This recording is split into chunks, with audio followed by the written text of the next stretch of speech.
dinhi daw nahimong ordinaryo lang nga adlaw alang sa kadaghanan. Kung atong mahibaluan nga kining dapita dinhi very secular na, so daghan sa mga tao ang wala nagtuo na o wala nagpractice sa ilang reliyosong baruganan. So wala nagpasabot nga walay na hulagway sa Halloween o walay hulagway sa kining All Saints and All Souls Day. Now sa simbahan nga bahin, kining Belgium usa ka predominantly Catholic na nasod ug nagyapon pasensya sa mga Protestante ug sa amo Anglican nga mga taong simbahan. So nagyapon pag-observe sa All Souls ug All Saints, although dili pareho sa ato ka bibo ug ka activities, pero naagyapon. So pasimbahan naagyapoy paghandom sa mga patay o sa dos o paghandom sa mga santos sa pitsa uno. So kami karon nagapangandam para sa dako nga selebrasyon ugma sa simbahan. Daghan ang naga-move sa November 1 All Saints sa Domingo.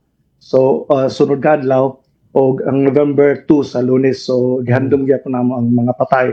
So nakapagyapo yung mga individuals, grupo nga aktibo sa pag celebrate, pag-commemorate, pag-honor sa mga santos o mga kalag. Okay, ang nakalindot din sa Belgium, Bumbo Jerome, mao nga ang obispo din nila very open sa ubang simbahan, sa mga kasimbahan.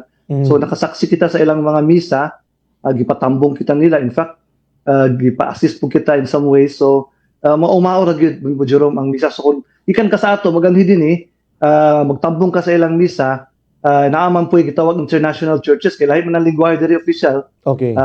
Sa amo diri nga region, Flemish man kining Dutch gihapon sa basically. So kung Pilipino ka magsimba, bisan og Dutch ang misa, maka-relate ug maka-connect gihapon ka. Especially of course kung na international English masses. So, inautunta nga kining panahon sa All Souls Day ug All Saints Day saka kay gayunan nga ato pang mapalambo ang atong relasyon sa Ginoo pinaagi sa balik lang taw sa kinabuhi sa mga balaan sa ilang ehemplo nga gipakita nga mahimo natong masunod sa atong panahon karon sa atong pag-practice sa atong pagtuo sa adlaw-adlaw. So hinaot pa nga na sila sa may kahimtang ug bisan nga akong pamilya pud akong